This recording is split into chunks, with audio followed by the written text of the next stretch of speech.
আজি মই চতুৰ্থ শ্ৰেণীৰ ৫ নম্বৰ পাঠ পানীটো আলোচনা কৰিবলৈ লৈছোঁ। পানী হৈছে আমাৰ আটাইতকৈ প্ৰয়োজনীয় বস্তু। পানীৰ অবিহনে মানুহকে ধৰি জীৱ-জন্তু, চৰাই-চিৰিকটি, গছ-গছনি কোনো জীয়াই থাকিব নোৱাৰে।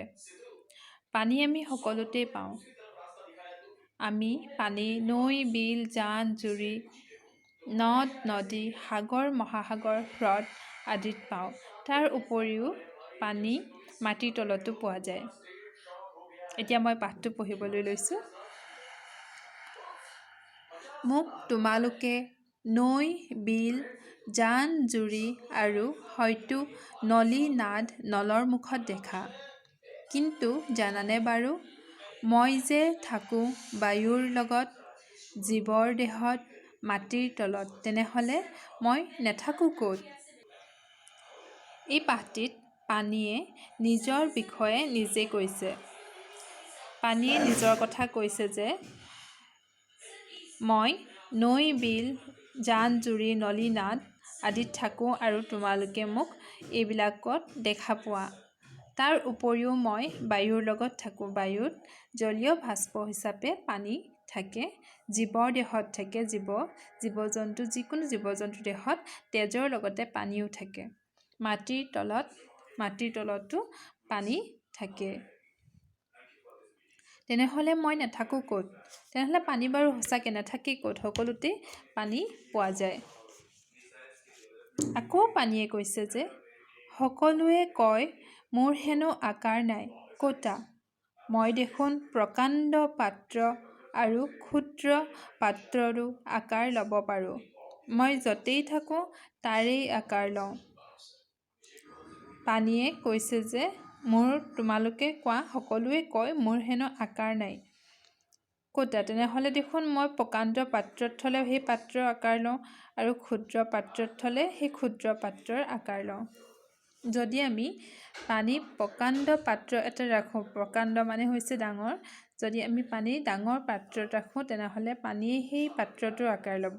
আকৌ যদি আমি সেই পানীখিনিকে এটা ক্ষুদ্ৰ পাত্ৰত ৰাখোঁ, ক্ষুদ্ৰ মানে হৈছে সৰু, যদি সৰু পাত্ৰত ৰাখোঁ তেনেহ'লে সেই পানীখিনিয়ে আকৌ সেই সৰু পাত্ৰটোৰ আকাৰ ল'ব। তেনেদৰে আমি পানী যিহতে ৰাখোঁ, বাতি, গিলাচ, বটল, আমি পানী যি পাত্ৰত ৰাখোঁ তাৰেই আকাৰ লয়। সেইবাবে আমি ক'ব পাৰোঁ যে পানীৰ কোনো আকাৰ নাই।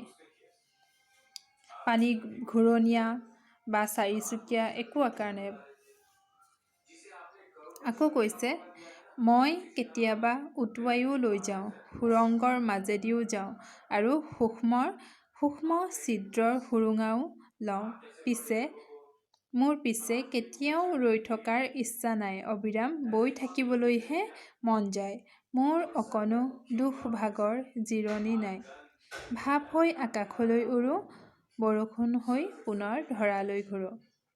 পানীয়ে কৈছে মই কেতিয়াবা উটুৱাইও লৈ যাওঁ। পানী যেতিয়া নৈত যেতিয়া নৈ এখন বৈ যায় তেনেহ'লে তাত যি থাকে সকলোবোৰ বস্তু উটুৱাই লৈ যায়। লগতে যেতিয়া বানপানী হয় তেতিয়া পানীয়ে ঘৰ-দুৱাৰ, গছ-গছনি, জীৱ-জন্তু, মানুহ আদিও যি পায় তাকে উটুৱাই লৈ যায়। সুৰংগৰ মাজেদিও যায়। এটা সুৰংগৰ মাজেদিও পানী পাৰ হৈ যায় আৰু সূক্ষ্ম ছিদ্ৰৰ সুৰুঙাও লয়। সূক্ষ্ম মানে হৈছে সৰু, ছিদ্ৰ মানে ফুটা। এটা যদি সৰু ফুটা থাকে সেই সৰু ফুটাইও পানী পাৰ হৈ যায়।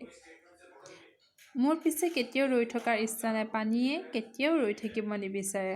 পানী সদায় বৈ থাকে। অবিৰাম মানে একেৰাহে পানী বৈ থাকে।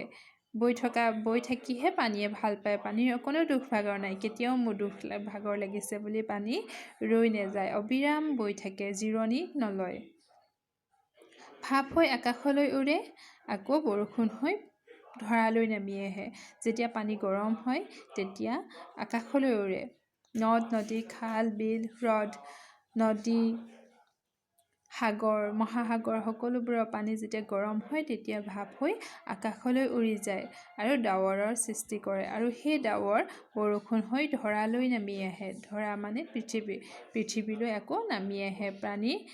পানীয়ে এনেদৰে আকাশলৈ যায় আকৌ নামি আহে। অকণো জিৰণি দুখ-ভাগৰ নলগাকৈ এই কামটো সদায়েই কৰি থাকে। পানীয়ে আকৌ কৈছে, মই মোৰ ৰূপ সলাবও পাৰোঁ, জাৰত যেতিয়া থেতুৱৈ ধৰে তেতিয়া মই গোট মাৰোঁ, তাপ পালে আকৌ ভাপ হৈ উৰোঁ। মোৰ ভাপতে যন্ত্ৰ চলে আৰু মোৰ বলতেই বিজুলী চাকিও জ্বলে। পানী অকল এটাৰ ওপৰতে নাথাকে, পানী অকল সদায় পানী হৈয়ে নাথাকে। যেতিয়া ঠাণ্ডা হয়, অতিপাত ঠাণ্ডা হয়, খুব ঠাণ্ডা হয়, তেতিয়া সেই পানী গোট মাৰে আৰু গোট মাৰি বৰফ হয়। আকৌ তাপ পালে ভাপ হৈ যায়। যেতিয়া আমি পানী গৰম কৰোঁ তেতিয়া সেই পানী ভাপ হৈ যায় আৰু আকাশলৈ উৰি যায়।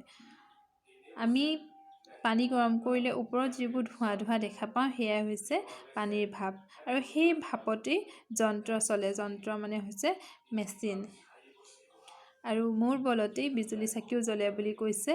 আৰু পানীৰ সোঁতৰ সহায়ত বিজুলী প্ৰস্তুত কৰা হয় আৰু সেই বিজুলী ব্যৱহাৰ কৰি আমি ঘৰত চাকি জ্বলাওঁ। আকৌ কৈছে পানীয়ে, তোমালোকে মোৰ জহতে মাছে ভাতে খোৱা, শাক পাচলি ফল মূল পোৱা, তাৰ পাছতো মোৰ সোৱাদ নাই বুলি কোৱা। আমি পানীত থকাৰ কাৰণেহে মাছ ভাত শাক পাচলি ফল মূল আদি খাব পাইছোঁ। মাছ পানীত থাকে আৰু পানী নাথাকিলে মাছো নাথাকিব। লগতে ভাত, আমি চাউল সিজাই খাবলৈ আমাক পানী লাগিবই। আৰু সেই চাউল আমি ধান খেতিৰ পৰা পাওঁ। সেই ধান খেতি হ'বলৈ, শাক পাচলিৰ খেতি হ'বলৈ, ফল মূল হ'বলৈ, সকলোবিলাক হ'বলৈ পানী লাগিব। আৰু পানীৰ কোনো সোৱাদ নাই। পানী তিতা মিঠা টেঙা পানীৰ এনেকুৱা কোনো ধৰণৰ সোৱাদ নাই। তোমালোকে পানী খাই জানো কেতিয়াবা সোৱাদ পাইছা? মই যে কেৱল ৰূপহে সলাব পাৰোঁ তেনে নহয়। পানীয়ে কৈছে যে পানীয়ে যে অকল ৰূপ সলাব পাৰে, মানে বৰফ অকল আৰু ভাপহে হ'ব পাৰে তেনে নহয়। স্থান কাল পাত্ৰ ভেদে মাত বোলো সলনি কৰোঁ। পানীয়ে নিজৰ মাত বোলো সলনি কৰিব পাৰে। যেতিয়া পাহাৰৰ পৰা নামি আহোঁতে শিলৰ লগত কুলু কুলুকৈ কথা পাতোঁ, উতলিলে বকবকাওঁ আৰু সৰি পৰোঁতে তপতপাওঁ। পানীয়ে কৈছে পাহাৰৰ পৰা নামি আহোঁতে পানীয়ে শিলৰ লগত কুলু কুলুকৈ কথা পাতে। মানে পাহাৰৰ পৰা যেতিয়া পানী নামি আহে তেতিয়া কুলু কুলু শব্দ হয়, উতলিলে বক বক কৰে আৰু সৰি পৰোঁতে যেতিয়া পানী ওপৰৰ পৰা সৰি পৰে, আমাৰ ঘৰৰ টিনৰ পৰা সৰি পৰে বা গছৰ পৰা সৰি পৰে মাটিত, তেতিয়া টপ টপ শব্দ কৰে। নহয়নে বাৰু? কেতিয়াবা ভাবিছানে কেতিয়াবা মই কেনেকৈ আকাশত উৰোঁ, কেনেকৈ তললৈ সৰোঁ? কেতিয়াবা যদি মই নোহোৱা হওঁ নাইবা পৃথিৱীখন বুৰাই থওঁ তেতিয়া কি হ'ব? পানী কেনেকৈ ভাপ হৈ আকাশলৈ উৰে, আকৌ কেনেকৈ তললৈ নামি আহে, এই কথাবোৰ ভাবিছানে? পানী যেতিয়া গৰম হৈ ভাপ হৈ আকাশলৈ উৰি যায়। পানী ভাপ হৈ আকাশলৈ উৰি গৈ তাত ডাৱৰৰ সৃষ্টি কৰে আৰু সেই ডাৱৰেই গধুৰ হৈ তললৈ আকৌ নামি আহে পানী হৈ, আৰু সেই তেতিয়া আমি বৰষুণ হোৱা বুলি কওঁ। আৰু যদি কেতিয়াবা পানী নোহোৱা হৈ যায়, ক'তো পানী নাইকিয়া হৈ যায়, নদ নদী, সাগৰ মহাসাগৰ, আমাৰ পুখুৰীবিলাকত, খাল বিল, জান জুৰি এইবিলাকত যদি পানী নাইকিয়া হৈ যায় তেতিয়া কি হ'ব বাৰু? আৰু যদি কেতিয়াবা গোটেই পৃথিৱীখন পানীয়েই পানী হয়, যদি পানীয়েই বুৰি থাকে তেতিয়া কি হ'ব বাৰু? তোমালোকে কেতিয়াবা ভাবি চাইছানে?